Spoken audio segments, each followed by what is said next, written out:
Hello,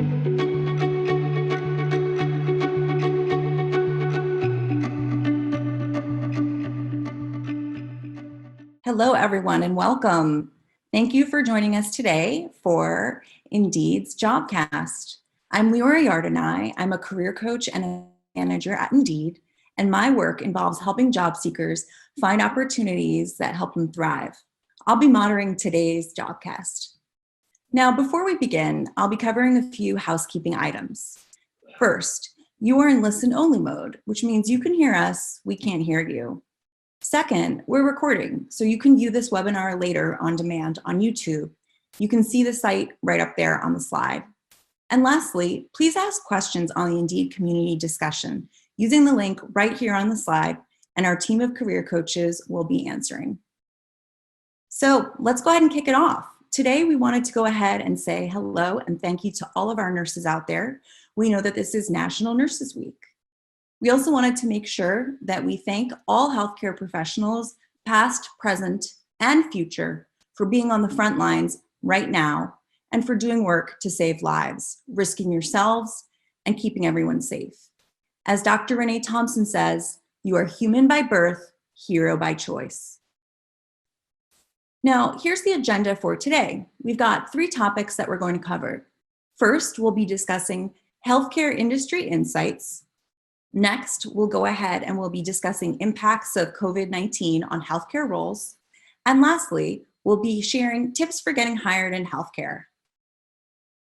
That said, I'd like to introduce a couple people. First, we've got a great photo of me. As you can see, I've already introduced myself. Second, we've got Christina Broussard, who is a recruitment evangelist with Indeed. She spent her career working with recruitment teams across multiple industries to optimize their strategies and performance in online talent attraction, candidate experience, and recruitment technology. As a member of Indeed's Employer Insights team, Christina pairs platform data with industry trend analysis to share Indeed's story and bring the value and impact of the company's programs and solutions to life. And lastly, we have Keith Carlson. He's a board-certified nurse coach, as well as an RN with a BSN, a Bachelor's of Science in Nursing. He's a well-known entrepreneur, podcaster, freelance writer, and motivational speaker. Welcome, Christina, and welcome, Keith. And without further ado, I will hand over the chat to Christina. Go for it.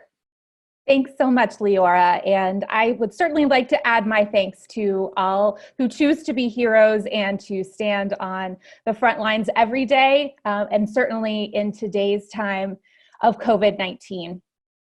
So as you probably know, healthcare workers have been in incredibly high demand for some time now. And to be clear, job postings across industries right now are down compared to last year, with the global economy slowing due to the pandemic. But healthcare postings are falling less, with medical workers on, of course, the front lines of the response to the coronavirus. And as of late April, no job sector is seeing growth in new postings relative to last year. However, new postings in nursing have seen declines far less steep than the national average decline of 45.5%. Healthcare is the biggest segment that we see on Indeed, and it's now the largest US employer. And as the US population ages and demand for healthcare services rise, the US Bureau of Labor Statistics, or the BLS, projects that the sector is going to add more jobs between 2016 and 2026 than any other occupational group. So if we take a look at some Indeed data, in April 2019, we saw nursing make up 6.6% of new jobs, whereas this April, it makes up 11.2%. So a year-over-year increase of nearly 70%, 69.7% to be precise. And that's the highest increase seen in any job sector. Healthcare-related job sectors such as personal care and home health, which is also going to include jobs like home care aide and pharmacy, also gained. Now, because it's National Nursing Week, it's crucial that we note the vast importance of all of these particular roles.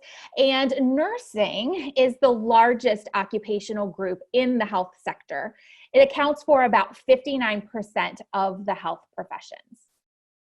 Now, although there are over 4.8 million registered nurses in the United States, due to a combination of factors, including an aging population, baby boomers retiring from the nursing field, and greater access to healthcare, the BLS projects employment for registered nurses to increase by 15% between that decade, 2016 to 2026.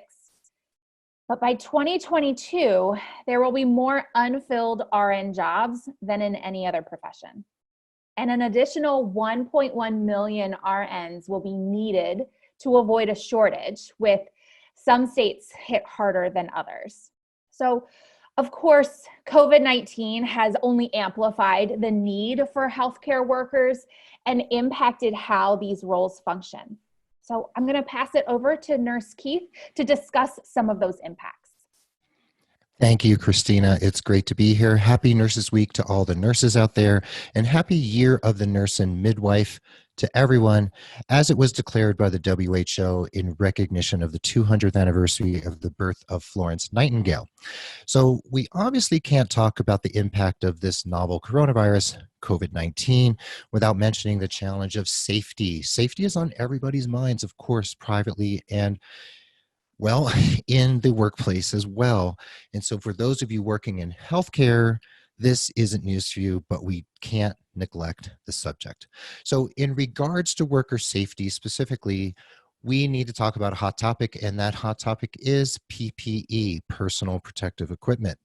Now, if you are interviewing for jobs, seeking jobs, or are potentially being hired, it's hard to know if there's an adequate supply of PPE at the facility that you're considering or that is actually offering you a position. So you can ask salient, cogent questions, and you're going to need to use your critical thinking, your intuition to ascertain if you think the answers you're receiving are both truthful and accurate. And you can also do a little bit of research online to see if anyone is saying anything about the particular employer or that particular facility. And you also want to assess how close are they to surge capacity when it comes to COVID-19 in that particular region or city or municipality. So keep your eyes on that. That is a very important thing. And you just have to trust your gut and ask as many questions as you can. Now, policies on PPE and other safety measures are in flux everywhere at the national level, at the facility level, and even at the state level, and even in specific units.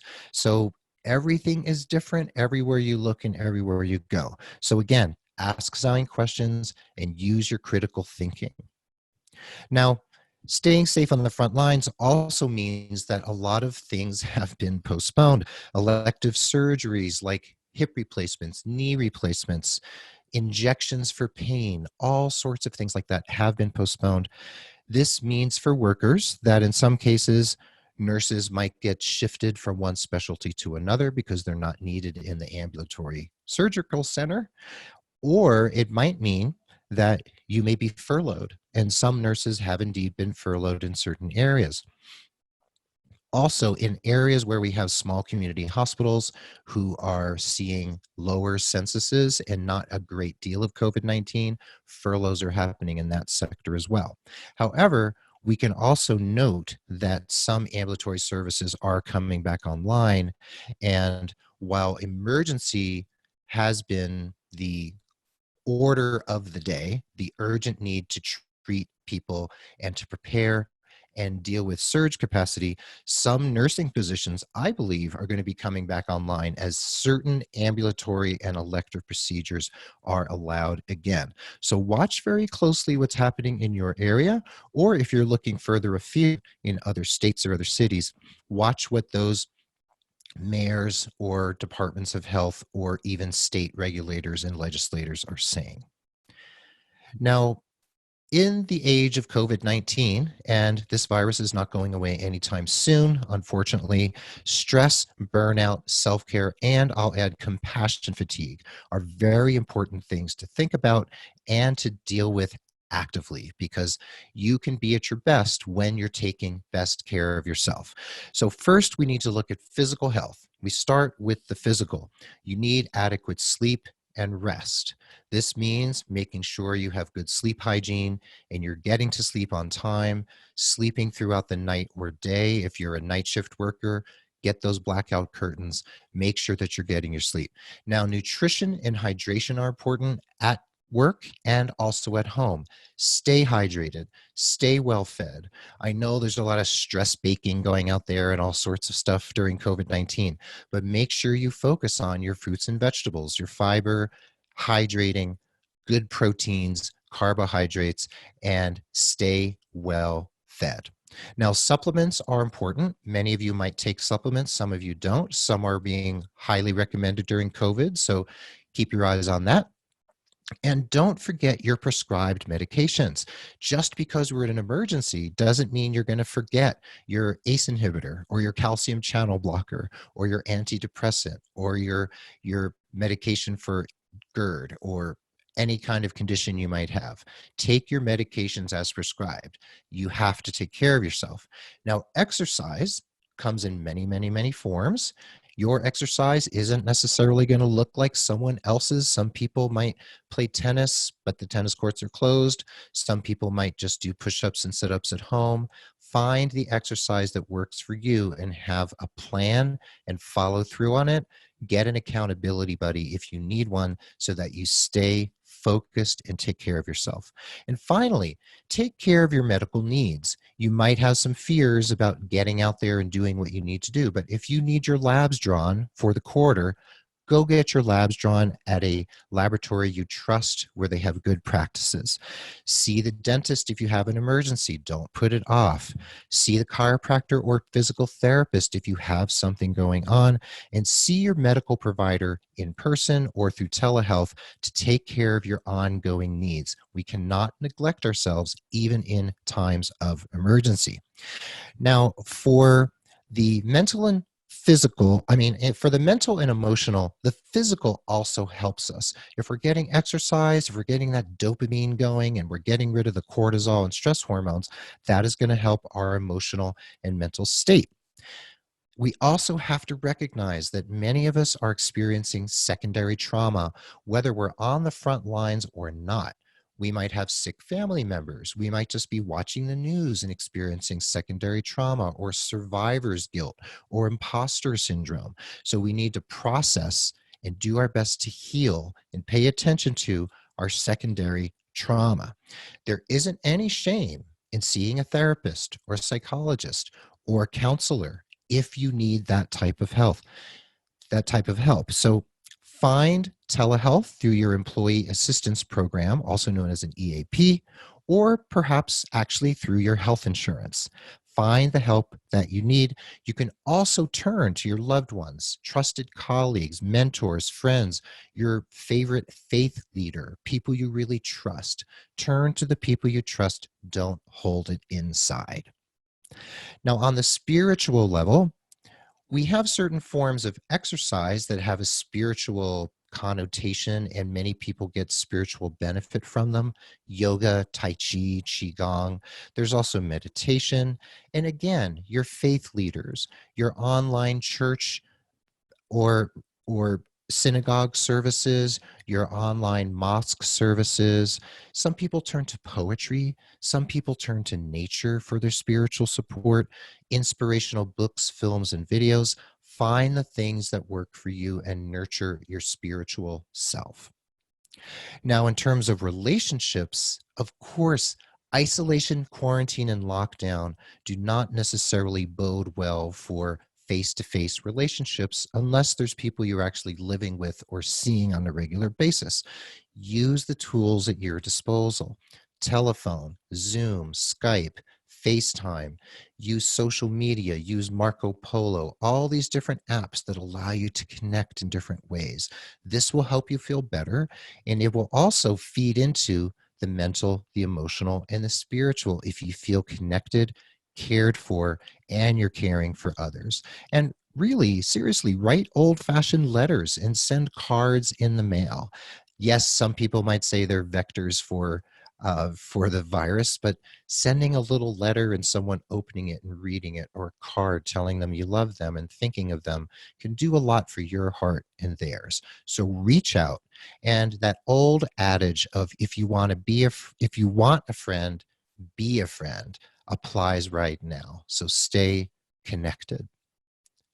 Now, switching gears a little bit, much of the fear around the spread of the coronavirus is that our health system has been, or is, or will continue to be overwhelmed. And yes, that has happened in certain places like New York City, Seattle, New Orleans, and it's happening in other places now as we reach surge capacity.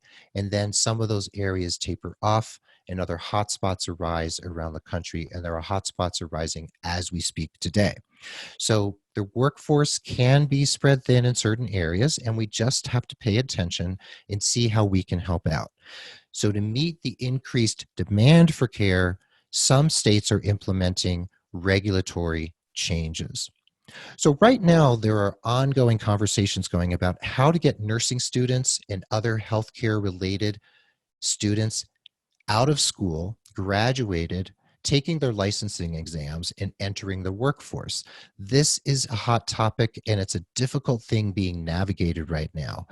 We would love to see nursing students who've completed their first year getting out there and working as CNAs to fulfill some of their hourly requirements for graduation, but this is being scuttled at the moment by all of the regulatory agencies that have hands in that particular pot. So nursing students may want to get out there, or they may have fears of getting out there, and we are still watching to see what will be happening. Stay tuned for that, and if you are a nursing student, pay attention and see if you can glean any information about what is available to you and how you can get out of school, graduate, licensed, and into the workforce. Now, in terms of recognizing out-of-state licenses, nurses will know that there is a nurse licensure compact that includes more than half the states in the US, and those nurses can work in other states very easily in terms of license reciprocity. Now, many states have indeed passed legislation during the COVID-19 pandemic where out-of-state nurses can go to other states and work without that process, that red tape and bureaucracy to get that reciprocity and be able to work in another state. One example would be the Four Corners area of the United States, which is where Arizona, New Mexico, Utah, and Colorado meet. The Navajo Nation, the Native American reservations there, are being hit very hard, and some of the Native American pueblos and reservations in northern New Mexico in that surrounding area are also getting hit. So there are well-paying jobs in those areas for nurses with licenses from any state in the US.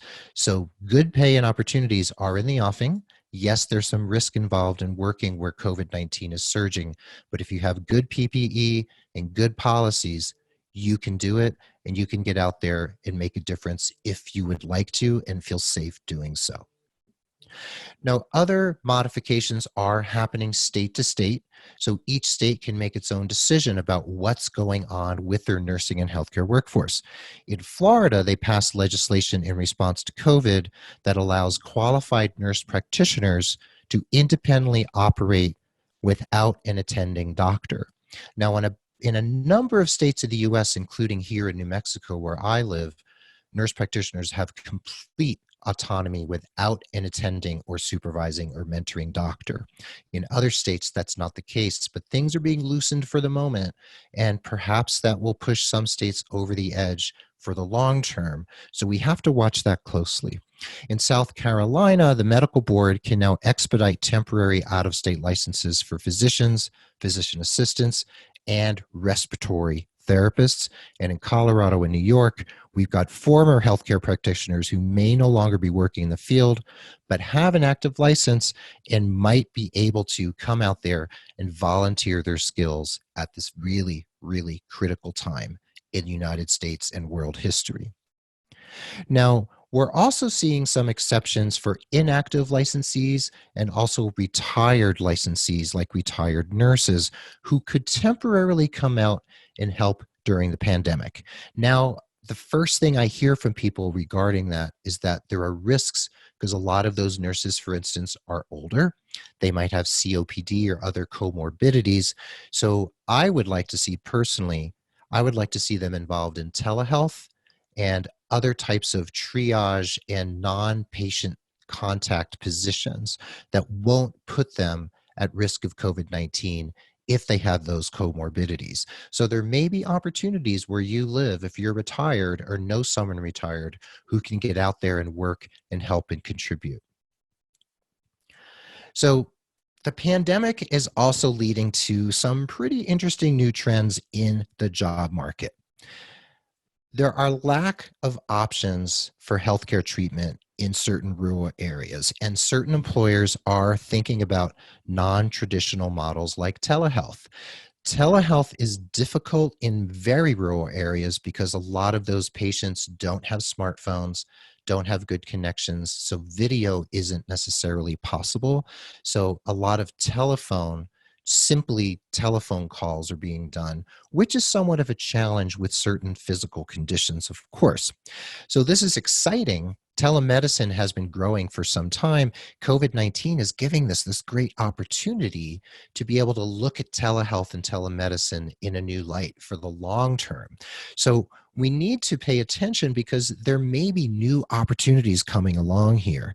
And the CARES Act, passed by Congress and the Senate, provides funding and loosens restrictions for telehealth. And a new term is arising that I've been seeing out there on the interwebs these days, and it's called webside manner. You've heard of bedside manner. Well, we need to think about how we comport ourselves and how we interact with patients when we're using video and telephone. So that is an interesting manifestation and something that I don't believe will be going away anytime soon and will likely be growing. So in terms of the demand for nurses specifically, one of the biggest levers being pulled in terms of the response to the surge of COVID-19 around the US is the demand for travel nurses. Now, these are nurses who are usually assigned to different areas temporarily to fill short-term vacancies. Those contracts are generally 13 weeks in length, though we're seeing, because of demand shifting around the country, some of those contracts are actually shorter, and they actually can pay quite well, including housing and travel allowances. So if you have interest in travel, and some PTs and OTs and others also travel, so that could be a great opportunity for those of you who'd like to contribute and possibly go to a different area of the country where you're needed most. So respiratory therapists are obviously in a great demand right now because of the COVID-19 outbreak and the massive respiratory symptoms that can be experienced by patients. We are seeing acute respiratory distress syndrome. We're seeing fibrotic lungs. So when that lung tissue seizes up, we need a respiratory therapist in there. Nurses can assist with respiratory therapy interventions, but we need the RTs on site because they're the experts. They're the ones who can really do it. So the need and the postings for those jobs and the searches for RT jobs are surging since mid-March compared to the beginning of the year. And the share of searches for the word respiratory by employers has grown by over 550% as of April 6th. So a big shout out to respiratory therapists. You are so needed, and we are so grateful for your service. Now, there are other, of course, negative impacts of the shortages, like some hospitals being understaffed, nurses and other staff being furloughed, censuses being low in certain areas, and some hospitals honestly struggling financially and some actually looking at bankruptcy.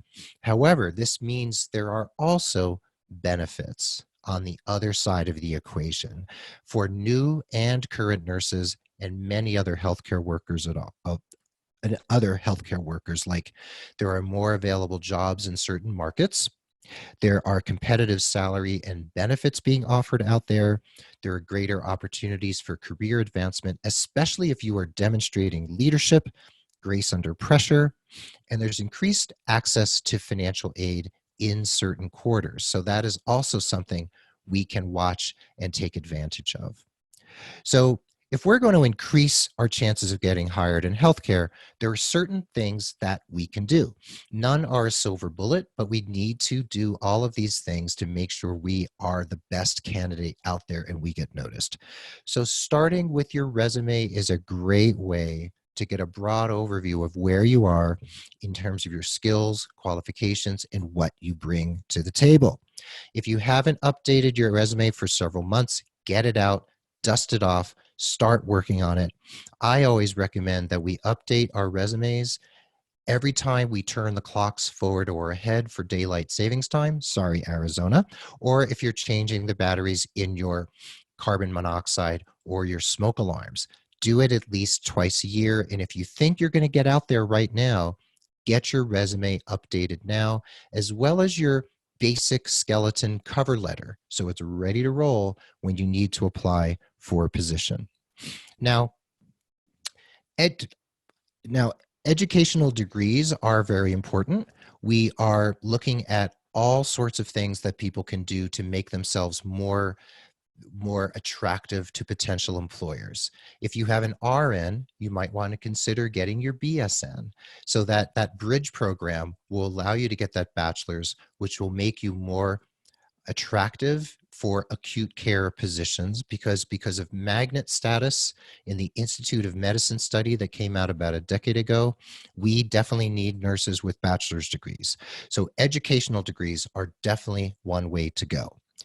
Also, think about certifications. You don't want to necessarily get a certification because you think you should, but if a certification, perhaps in critical care or pediatrics, will get you where you need to go and make you stand out from the crowd and be a candidate that a potential employer is going to say, wow, that person is going to give me incredible value in return on my investment. That's what you want to demonstrate to an employer.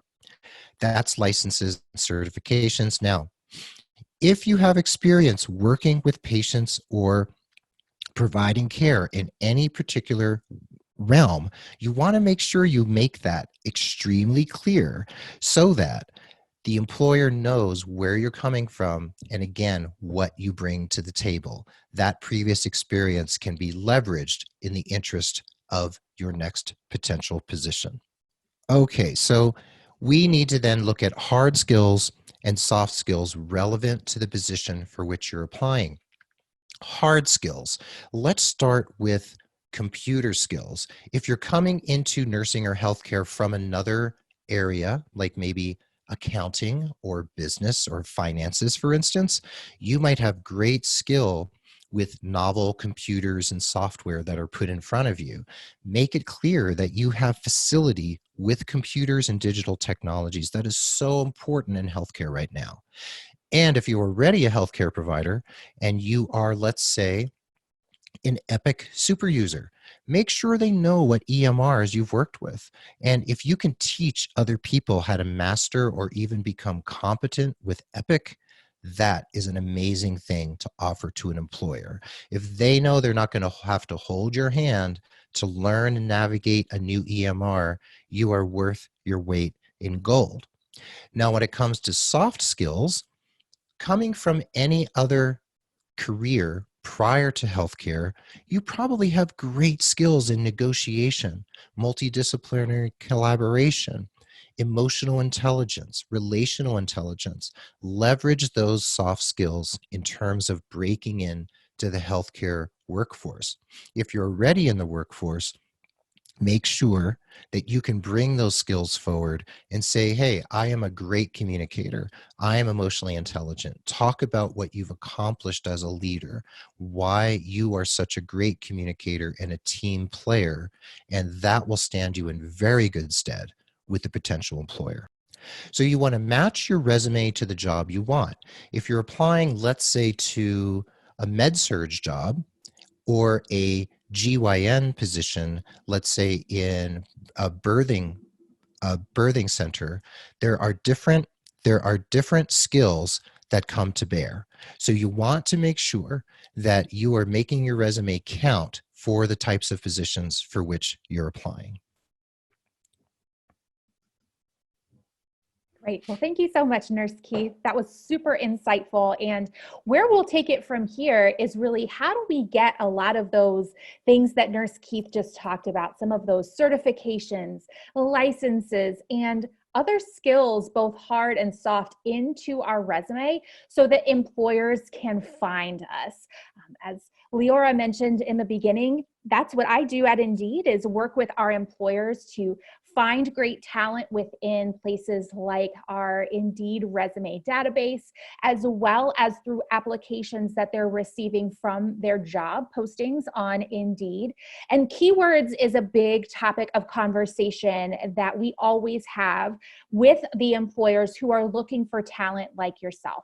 So let's talk through a couple of different ways that you can do that.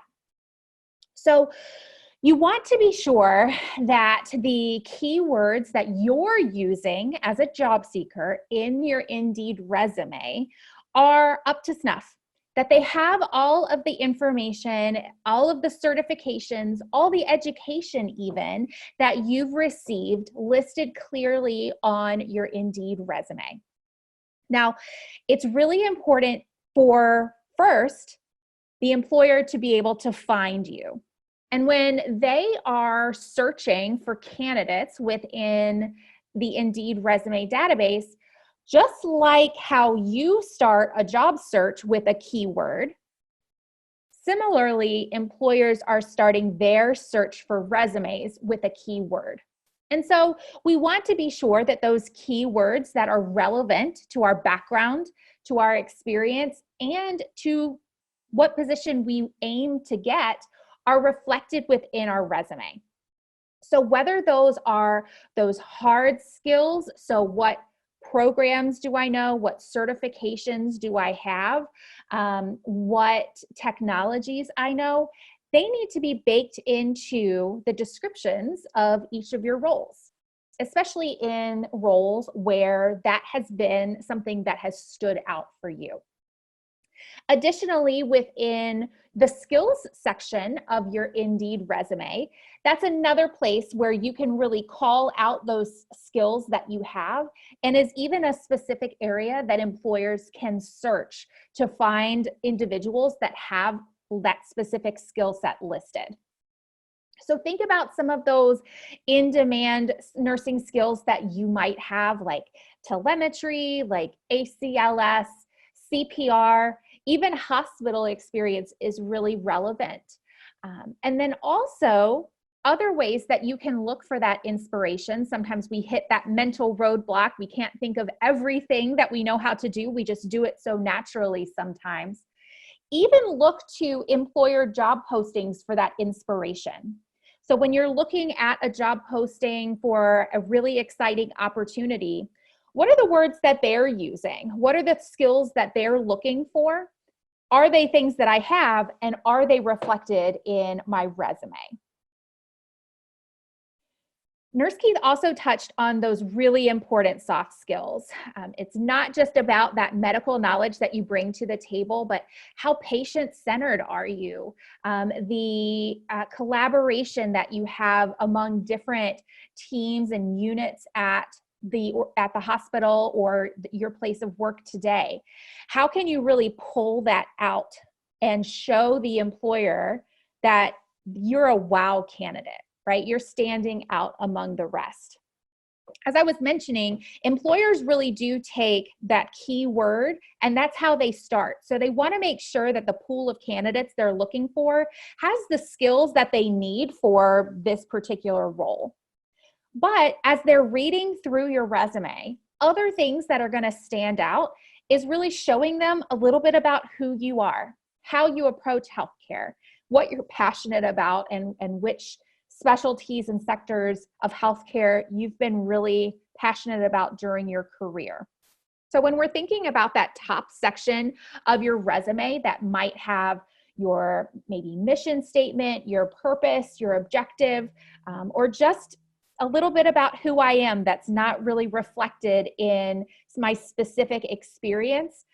Those soft skills is a great place for you. That's a really great place for you to show off some of those soft skills for that employer to get to know you a little bit better, and ultimately pull the trigger in actually reaching out to you about these opportunities. Of course, we want to make sure that we're showing off all of our hard-earned education, degrees, certification, things that we have spent a lot of time and energy on. We want to make sure that those are listed in our resume as well, because that's certainly really important to these employers as well. We can also think about that one-off coursework that we may have taken as well, if you feel like it is really relevant and specific in the type of job that you're trying to ultimately get. And then lastly, these just habits and experiences. So, how can we really show the full picture of who we are? Ultimately, our resume is the tool to help us get in front of this recruiter, in front of this hiring manager, in front of this nurse manager, right? And so how can we really let them know that we're a quality candidate, that we are someone who takes healthcare seriously, who takes caring for patients seriously throughout all of the different experiences that we've had on our resume? Now, here's a list of, certainly not an exhaustive one, but of medical certifications that might be good examples of things that if you have them, you want to make sure that they are listed on your resume. I would also recommend for that to be written just as you see it here. So we've got Certified Pediatric Nurse, CPN. Some employers are going to use CPN to search. Some might use that exact phrase of Certified Pediatric Nurse. So make sure that you're showing up in both sets of searches by including the commonly used abbreviation. Like I mentioned, this is just a sample of all of the ones that exist, particularly if you're on our call today and you're exploring the healthcare field, or you're interested in learning about what else is out there and what else might be worth exploring for your own career. We have this information listed within the Indeed Career Guide, and we have a specific section on healthcare certifications that we invite you to visit to learn more. In addition, especially if you're in that exploration phase, our career pages are another great place for you to come and learn more about what these positions entail, how people, real life people in these positions actually feel. How do they like their job? What are some of the challenges that they face? So that we can go into these new phases of our own career with a real understanding of what it's like on the front lines. There's also a great place for you to compare salaries in different locations, even compare similar professions if you're making that decision, allowing you to see that as well. Certainly, lots of hiring is still going on, as we talked about in the beginning of our webinar today. Here are some that are hiring now, and they're hiring a lot. So with your healthcare backgrounds and experiences, we invite you to go to indeed.com/companies, look up some of these particular organizations that are looking for talent, potentially like yourself, and see what they have to offer. That'll take you to their company page. You can see the jobs that they have listed that they're hiring for, as well as a plethora of different information, reviews from current and past employers, questions and answers that a lot of times the organization themselves have answered, as well as glimpses into everyday life working for these organizations. So lots of great, rich information ready and waiting for you there. So with that, I'll go ahead and pass it back over to Leora for some Q&A from our community. Thanks so much, Christina. And I know we're over time now, but if those of you who are watching can stay on the line, we're going to answer some questions And for those who need to leave, please feel free, and you can catch the recording later on YouTube. All right, so let's take a look at a couple of our questions. All right, here's the first one. Keith, it's for you. For those who are looking to enter the healthcare workforce after graduation, how can they do it and to ensure that they find a new role?